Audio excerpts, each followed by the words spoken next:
사랑하는 형제자매 여러분, 주님의 평화가 여러분과 함께하길 빕니다. 오늘의 이야기에 귀 기울이기 전 잠시 마음을 모아주십시오. 만약 이 이야기가 여러분의 마음에 작은 울림을 준다면 좋아요와 구독을 통해 이 은총을 더 많은 이웃과 나눠주시길 청합니다.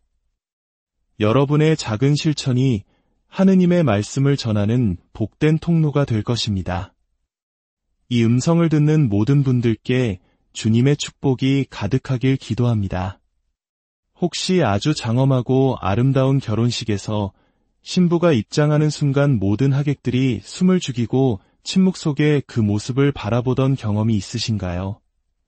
마치 시간이 멈추고 거룩한 무언가가 온 공간을 가득 채우는 듯한 그 순간 말입니다. 사실 우리가 매주 참여하는 미사 안에서도 바로 그런 경이로운 순간이 펼쳐집니다. 사제께서 성체를 높이 들어 올리시는 바로 그 찰나입니다. 하지만 솔직히 우리 중 많은 이들은 그 순간에 스마트폰을 확인하거나 미사가 끝나고 먹을 점심 메뉴를 고민하곤 합니다. 저 역시 그런 경험이 있습니다. 그 순간이 얼마나 중요한지 머리로는 알면서도 마음은 온갖 세상 걱정과 할 일 목록으로 분주했던 적이 많았습니다. 우리를 위해 당신 자신을 내어주시는 예수님께서 바로 눈앞에 계시는데도 말입니다. 만약 여러분도 미사 중에 마음이 흩어지고 집중하기 어려웠던 경험이 있다면 우리는 모두 같은 어려움을 겪고 있는 것입니다. 우리 모두에게는 하느님의 도움이 필요합니다. 오늘 저는 20세기의 위대한 성인 비오 신부님의 삶과 영성을 통해 배운 한 가지 깊은 지혜를 나누고자 합니다. 비오 신부님은 이탈리아의 카푸친 작은 형제의 사제이자 예수님의 오상을 몸에 지녔던 분으로 깊은 신앙과 기도로 유명하신 분입니다. 그분에게 미사 중 성체를 들어 올리는 그 짧은 순간, 즉 성체 거양의 순간은 단순한 예식 절차가 아니었습니다. 그것은 하늘로부터 온 메시지였고 하느님께서 우리에게 답장을 기다리시는 순간이었습니다. 하지만 온 우주의 주인이신 하느님께서 당신 자신을 온전히 우리에게 선물로 내어주시는 그 순간 우리는 무슨 말을 해야 할까요? 머릿속이 하얘지고 무슨 기도를 해야 할지 막막할 때가 많습니다. 비오 신부님은 이에 대한 답을 가지고 계셨습니다. 그것은 어렵고 복잡한 라틴어 기도문이 아니었습니다. 신앙의 연륜이 깊은 이들이나 할 수 있는 심오한 기도도 아니었습니다. 모태 신앙인이든 혹은 이제 막 성당에 나오기 시작한 이들이든 심지어 성당에 들어올 때 성수 찍는 것을 잊어버리는 사람이라도 누구나 할 수 있는 아주 간단한 세 마디였습니다.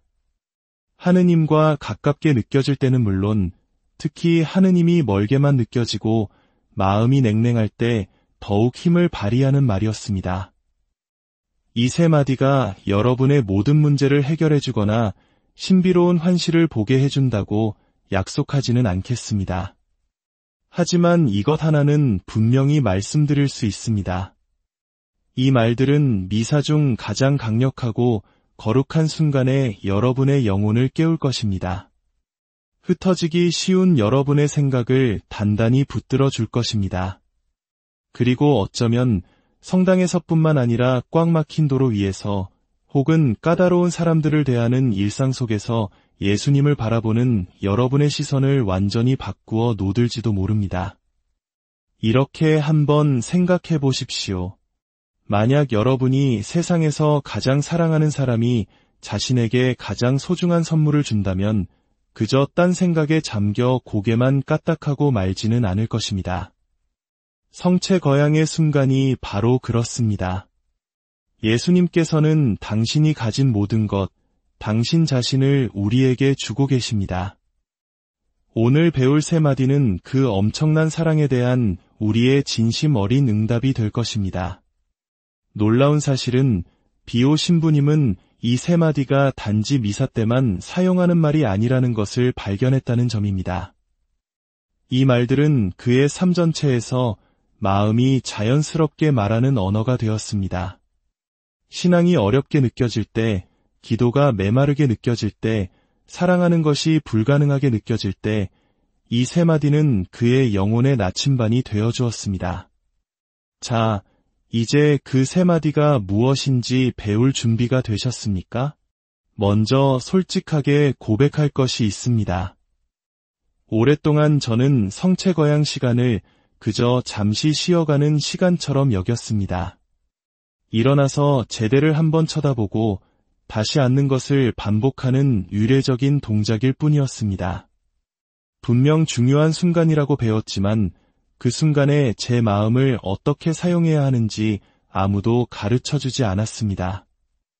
그러다 비오 신부님이 미사를 어떻게 체험했는지에 대한 글을 읽고 큰 충격을 받았습니다. 그는 단지 미사를 집전하는 것이 아니었습니다. 그는 실제로 제대 위에서 예수님과 인격적인 대화를 나누고 있었습니다. 그에게 성체거양은 결코 흘려보내는 시간이 아니라 예수님과의 만남이 절정에 이르는 황금 시간이었습니다. 가톨릭 교회의 가르침에 따르면 사제가 축성 기도문을 바칠 때 빵과 포도주는 더 이상 빵과 포도주가 아닙니다. 그것은 상징이 아니라 실제로 예수 그리스도의 몸과 피로 변화됩니다. 이를 우리는 성변화라고 부릅니다. 물 위를 걸으시고 병자를 치유하시고 십자가 위에서 돌아가셨다가 부활하신 바로 그 예수님께서 제대 위에 현존하시는 것입니다.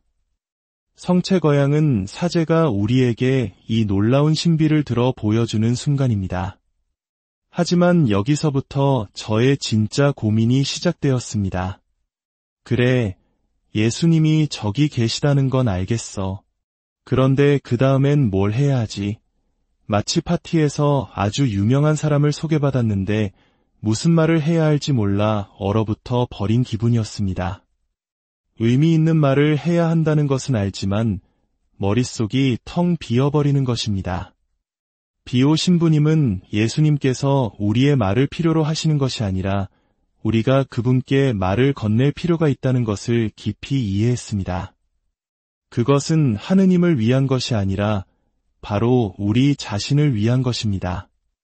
우리가 이 거룩한 순간에 마음을 다해 참여하지 않을 때 우리는 마치 폭포수처럼 쏟아지는 은총을 그대로 놓쳐버리게 됩니다. 하늘과 땅이 만나는 그 순간에 서 있으면서 우리는 저녁 식사로 무엇을 만들지 고민하고 있는 셈입니다. 우리 대부분은 때때로 이런 감정을 느낍니다. 문제는 우리가 나쁜 신자라서가 아닙니다. 문제는 미사에서 가장 중요한 1분 동안 어떻게 현존해야 하는지를 배우지 못했기 때문입니다. 우리는 언제 일어서고 앉고 무릎 꿇는지는 배웠지만 예수님께서 우리 앞에 나타나셨을 때 우리의 마음을 어디에 두어야 하는지는 배우지 못했습니다. 바로 이 지점에서 비오 신부님의 지혜가 우리의 삶을 바꿀 수 있습니다. 그는 우리의 주의를 고정시킬 구체적인 말이 있을 때 모든 것이 달라진다는 것을 깨달았습니다. 마음이 15군데로 흩어지는 대신 우리는 가야 할 곳을 찾게 됩니다. 영적으로 어색하고 불안하게 느끼는 대신 우리는 의미 있는 무언가를 봉헌할 수 있게 됩니다. 비오 신부님의 접근 방식이 특별한 이유는 완벽한 신앙이나 강렬한 종교적 감정을 요구하지 않는다는 점입니다. 그것은 그날 우리가 가진 모습 그대로 정직하게 주님 앞에 나아가는 것에 관한 것입니다. 어떤 날은 신앙이 강하게 느껴지고 다른 날은 약하게 느껴질 수 있습니다. 어떤 날은 미사에 가는 것이 기쁘지만 다른 날은 그저 의무감 때문에 가기도 합니다. 오늘 배울 세 마디는 우리의 감정 상태와 상관없이 언제나 유효합니다. 목표는 하룻밤 사이에 신비로운 기도의 용사가 되는 것이 아닙니다. 목표는 단지 예수님께서 우리에게 가장 가까이 다가오시고 가장 깊이 만나고 싶어 하시는 그 순간에 깨어있는 것입니다. 성체거양을 졸린 눈으로 지나치는 것을 멈추고 우리를 만나러 오신 하느님을 실제로 만나는 것입니다. 자, 그렇다면 영적인 자동 주행 상태를 실제적인 만남으로 변화시킬 수 있는 이 세 마디는 무엇일까요? 첫 번째 단어는 믿나이다입니다. 혹시 이 말이 너무 당연하게 들려서 실망하셨을지도 모르겠습니다. 하지만 제가 의미하는 바를 설명해 드리겠습니다. 제가 성체거양 때 믿나이다라고 고백할 때 저는 모든 것을 다 이해한 척하는 것이 아닙니다. 어떻게 빵이 예수님의 몸으로 변하는지, 왜 하느님께서 그토록 단순한 방식으로 우리와 함께 계시기로 선택하셨는지 다 안다고 주장하는 것도 아닙니다. 그것은 오히려 이런 고백에 가깝습니다. 예수님, 제 머리에는 수많은 의심과 질문이 있지만 제 마음은 당신께서 여기에 계심을 알고 있습니다. 신앙은 의심이 없는 상태가 아니라 의심의 한가운데서도 하느님을 신뢰하는 것입니다. 여러분이 높이 들어 올려진 성체를 바라보며 믿나이다 라고 말할 때 여러분은 그 순간 느끼는 종교적 감정과 상관없이 누구를 신뢰할 것인가를 선택하는 것입니다.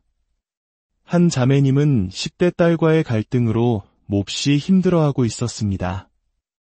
딸의 잘못된 선택들로 인해 매일같이 싸우고 걱정하며 완전히 지쳐버린 채 주일 미사에 왔습니다. 사제가 성체를 들어 올렸을 때 그녀는 영적인 감동 대신 분노를 느꼈습니다. 제가 이렇게 당신을 필요로 할 때 도대체 어디에 계신 건가요? 이것이 그녀의 솔직한 생각이었습니다. 하지만 바로 그때 그녀는 믿나이다라는 이 한마디를 기억해냈습니다. 그녀의 고백은 이런 기도와 같았다고 합니다. 당신이 느껴지지 않을 때조차 당신이 여기 계심을 믿습니다. 아무런 희망이 보이지 않을 때조차 당신께서 제 딸을 돌보고 계심을 믿습니다. 이것이야말로 산을 옮기는 믿음입니다. 모든 답을 가진 믿음이 아니라 삶이 이해되지 않을 때조차 예수님께 계속해서 예라고 응답하는 믿음 말입니다. 믿나이다라는 고백은 또한 예수님, 저는 이 관계에 제 모든 것을 겁니다. 라고 말하는 방식이기도 합니다. 마치 결혼 서약과 같습니다. 좋을 때나 나쁠 때나 건강할 때나 아플 때나 배우자를 사랑하겠다고 약속하는 것은 항상 낭만적인 감정을 느끼겠다고 약속하는 것이 아닙니다. 상황에 관계없이 사랑을 선택하겠다고 약속하는 것입니다. 성체 거양 중에 믿나이다 라는 고백이 바로 그런 것입니다. 감정이 어떻든 예수님을 선택하는 것입니다. 여러분이 믿나이다 라고 말할 때 그것은 단지 성체에 대한 믿음만을 의미하지 않습니다. 여러분은 예수님께서 상징하는 모든 것, 즉 여러분 각자를 향한 그분의 개인적인 사랑, 여러분의 구체적인 상황 속에서 일하실 수 있는 그분의 능력, 그리고 평범하고 어지러우며 아름다운 여러분의 삶에 함께하고 싶어 하시는 그분의 열망에 대한 믿음을 선포하는 것입니다. 우리의 영혼을 노리는 원수는 우리가 매주 미사에 가는 것을 개의치 않을 수 있습니다. 우리가 그저 자동적으로, 습관적으로 미사에 참여하는 한 말입니다. 하지만 우리가 거룩한 순간에 의도적으로 믿나이다 라고 선포하기 시작할 때 무언가 변화가 일어납니다. 우리는 더 이상 미사를 구경하는 것이 아니라 그 신비에 참여하게 됩니다. 단순하게 시작하십시오. 높이 들어 올려진 성체를 볼 때 마음속으로 조용히 말해보세요. 예수님, 당신께서 참으로 여기 계심을 믿습니다. 그것만으로 충분합니다. 여러분의 믿음이 강력해지기 위해 완벽할 필요는 없습니다. 그저 진실하기만 하면 됩니다. 그리고 그 진실한 믿음은 모든 것을 바꾸는 두 번째 단어로 우리를 이끌어줍니다. 두 번째 단어는 흠숭하나이다입니다. 이 단어가 일상에서 사용하기에는 조금 거창하게 들릴 수도 있겠습니다. 저 역시 처음 이 말을 들었을 때 신비가들이나 하는 말이겠지, 나는 강론 시간에 졸지나 않으면 다행이야 라고 생각했습니다. 흠숭은 영적으로 모든 것을 갖춘 사람들을 위한 것이지 며칠씩 기도하는 것을 잊어버리는 저 같은 사람을 위한 것은 아니라고 생각했습니다. 하지만 저는 흠숭에 대해 완전히 오해하고 있었습니다. 흠숭은 매우 종교적이 되거나 강렬한 영적 감정을 느끼는 것에 관한 것이 아닙니다. 그것은 지금 여러분 눈앞에서 실제로 무슨 일이 일어나고 있는지를 인식하고 그것에 정직하게 반응하는 것입니다. 이렇게 생각해 보십시오. 여러분이 숨막히게 아름다운 노을을 보거나 믿을 수 없을 만큼 친절한 행동을 목격했을 때 여러분의 자연스러운 반응은 무엇입니까? 우리 안에 무언가가 그것이 얼마나 아름다운지 인정하고 싶어 합니다. 억지로 만들어내는 반응이 아니라 우리가 진정으로 주의를 기울일 때 저절로 일어나는 반응입니다. 성체 거양 중에 흠숭한 아이가 바로 그것입니다. 온 우주의 창조주께서 당신을 너무나 사랑하시기 때문에 작은 빵 조각 안에 들어갈 만큼 스스로 작아지셨다는 사실을 깨닫고 이것은 정말 놀라운 일입니다라고 응답하는 것입니다. 흠숭한 아이다. 는 또한 예수님을 마땅히 계셔야 할 우리 삶의 중심에 다시 모시는 방법입니다. 솔직히 말해 우리 대부분은 자신이 자기 인생 이야기의 주인공이라고 생각하며 살아갑니다. 우리 문제에 대해 걱정하고 우리 목표에 집중하고 우리 실패에 스트레스를 받습니다. 하지만 흠숭은 우리가 우주의 중심이 아니라는 사실을 부드럽지만 단호하게 상기시켜줍니다. 그리고 그것은 정말 좋은 소식입니다. 여러분이 성체 거양 중에 흠숭한 아이다 라고 말할 때 여러분은 본질적으로 이렇게 말하는 것입니다. 예수님, 당신은 하느님이시고 저는 아닙니다. 그리고 저는 그것으로 만족합니다. 마치 오랫동안 참았던 숨을 마침내 내쉬는 것과 같습니다. 모든 것을 여러분이 관리할 필요가 없습니다. 모든 답을 가지고 있을 필요도 없습니다. 완벽할 필요도 없습니다. 그저 누가 진정한 주인인지를 인식하고 그분께 여러분의 삶을 맡기기만 하면 됩니다. 진정한 흠숭이 아름다운 이유는 우리를 하찮게 만드는 것이 아니라 오히려 깊은 사랑을 받고 있음을 느끼게 하기 때문입니다.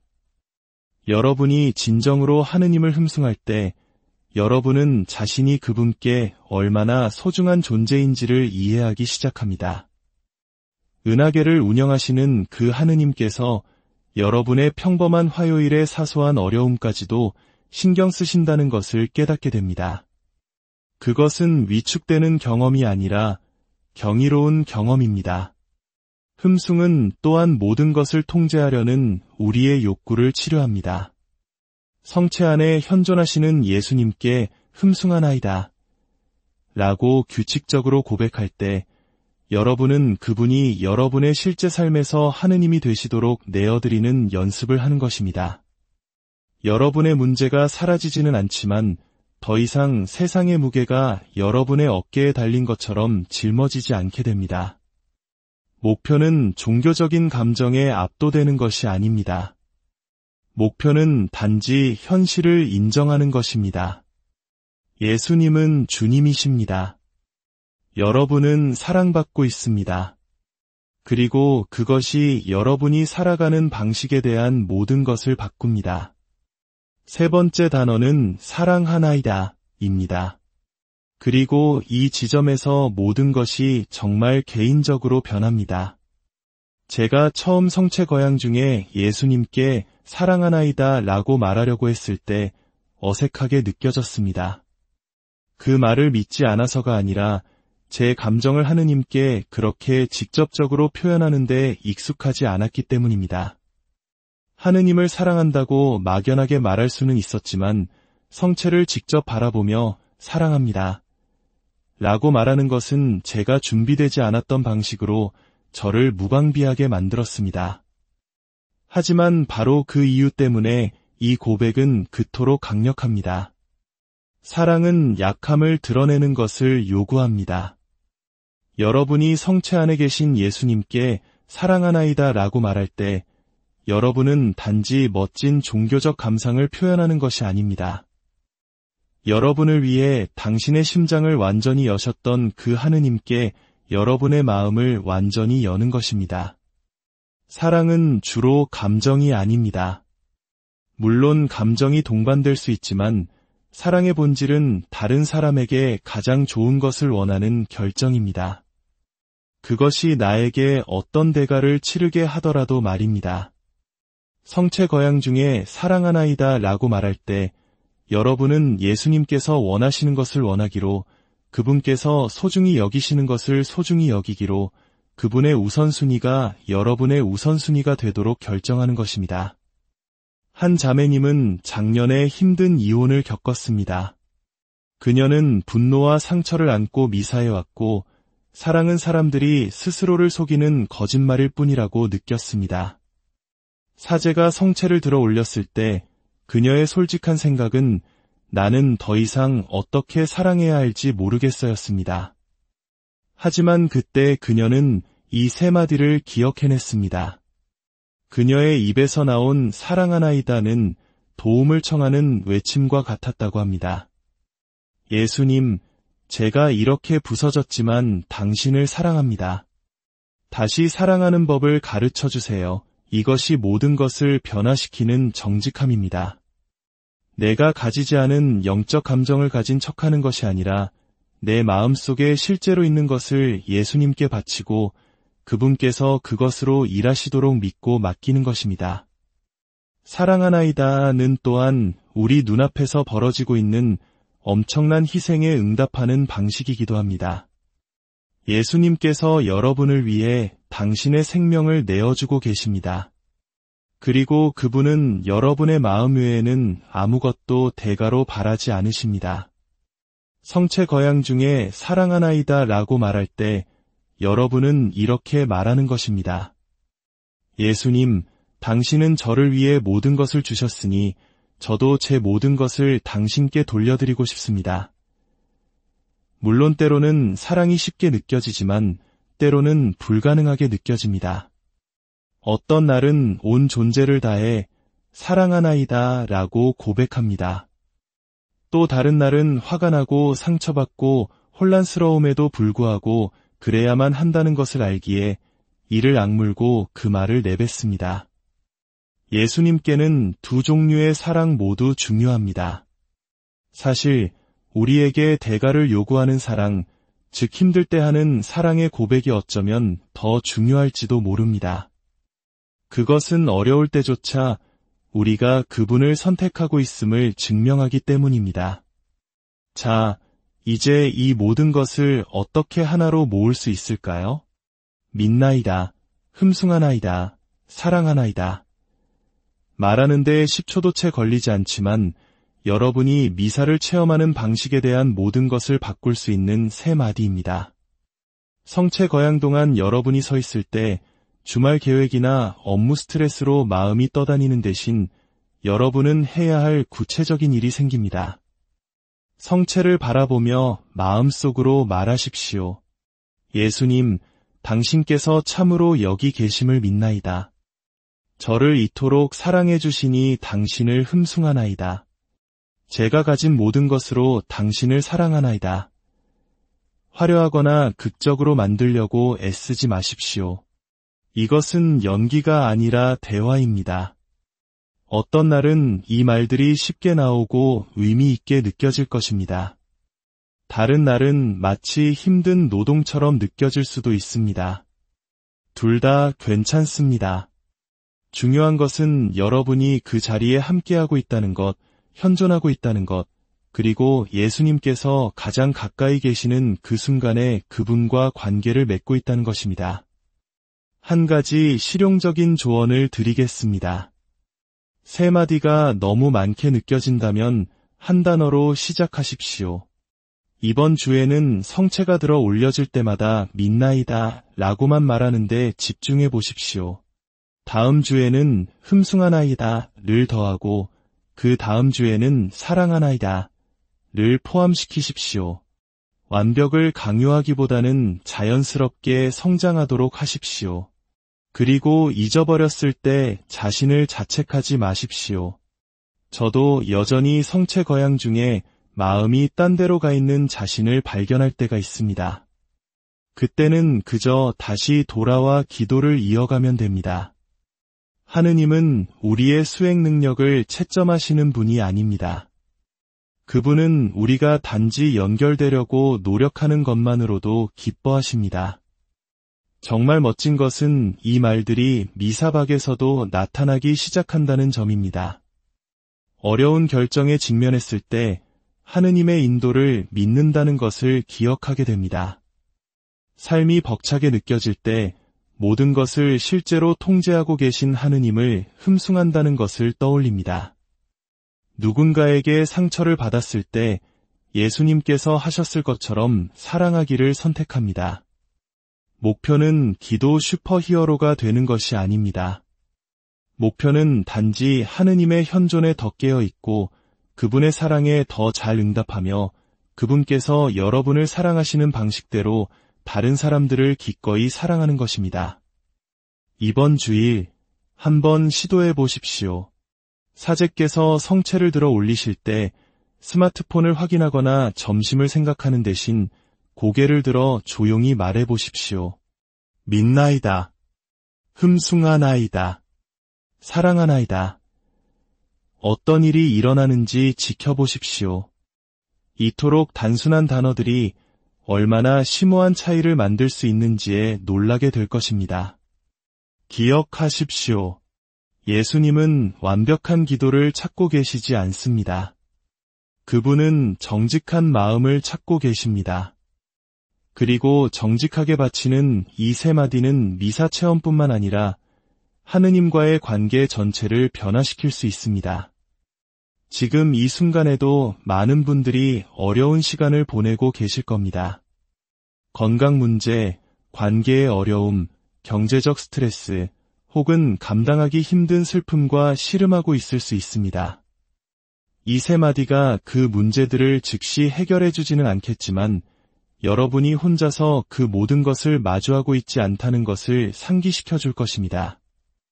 죽으시고 부활하신 바로 그 예수님께서 여러분의 고통과 희망 속에서 여러분과 함께 계십니다. 비오 신부님은 모든 것을 바꾼 한 가지 진리를 이해했습니다. 미사는 우리가 관람하는 것이 아니라 우리가 참여하는 것입니다. 예수님은 우리를 위해 공연하시는 것이 아니라 우리를 관계 속으로 초대하십니다. 이 세 마디는 그 초대에 대한 여러분의 응답입니다. 준비가 되거나 자격이 있거나 충분히 거룩해질 때까지 기다리지 마십시오. 지금 여러분이 있는 곳에서 여러분이 가진 믿음으로 시작하십시오. 비록 그 믿음이 작게 느껴질지라도 말입니다. 예수님은 기꺼이 예라고 응답하는 평범한 사람들을 통해 놀라운 일들을 하실 수 있습니다. 사랑하는 형제자매 여러분, 이 세 가지 단순한 말이 여러분의 마음을 예수님께서 편히 머무실 수 있는 것처럼 변화시켜 주기를 기도합니다. 만약 오늘의 이야기가 여러분에게 축복이 되었다면 이 은총을 다른 이들과도 나누어 주십시오. 함께 이 진정한 믿음의 불꽃을 필요로 하는 모든 이에게 전파합시다. 주님의 축복이 여러분 모두에게 함께하기를